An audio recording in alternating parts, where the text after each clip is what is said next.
মাওলানা খালিদ সাইফুল্লাহ ভাই, আমি আপনার কাছে যে আরেকটা বিষয় জানতে চাচ্ছি সেটি হলো বর্তমান যে হেফাজতে ইসলাম, এই হেফাজতে ইসলামের মূলত বর্তমান কর্মপন্থা কি রাজনৈতিক দৃষ্টিকোণ থেকে যদি বলতেন।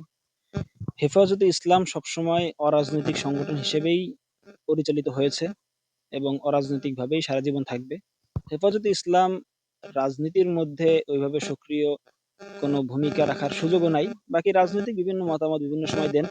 আমরা মনে করি আমাদের জায়গা থেকে হেফাজতে ইসলাম ধর্মীয় সংগঠন হিসেবে যে কোনো ধর্মীয় ইস্যুতে একটা শক্ত অবস্থান নেওয়া দরকার এবং শক্ত অবস্থানে থেকে ধর্মীয় বিষয়টা কিভাবে সমাজের মধ্যে ছড়িয়ে দেওয়া যায়, প্রতিষ্ঠা করা যায় সেইভাবেই কাজ করা দরকার।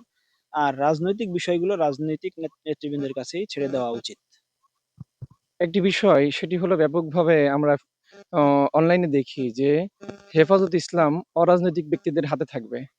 মানে এই বক্তব্য যাদের, মূলত তাদের উদ্দেশ্য কি?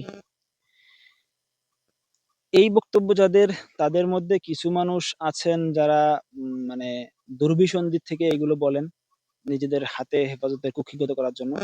আবার অনেকে আছেন যারা বলেন খালেস নিয়তে।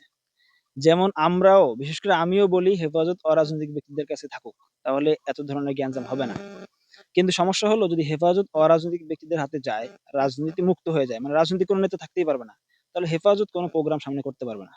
এবং হেফাজতের সামনে কোনো পদক্ষেপ নেওয়ার ক্ষেত্রে তোমরা সেই সাহসী ভূমিকাই নিতে পারবে না, কারণ রাজনীতিবিদরা এবং রাজনৈতিক নেতাকর্মীরা যেরকম সাংগঠনিক দক্ষতা থাকে, সংগঠন পরিচালনা, এরপরে যে কোনো দাবি আদায়ের জন্য যে সমস্ত কর্মসূচি নেওয়া দরকার যেভাবে তারা নিতে পারেন, এটা অরাজনৈতিক ব্যক্তি দ্বারা হবে না। এই জন্য হেফাজতের যদি সব রাজনৈতিক সবাইকে নিয়ে চলতে পারে তাহলে হেফাজতের বলিষ্ঠতা এবং হেফাজতের সক্রিয়তা ঠিক থাকবে।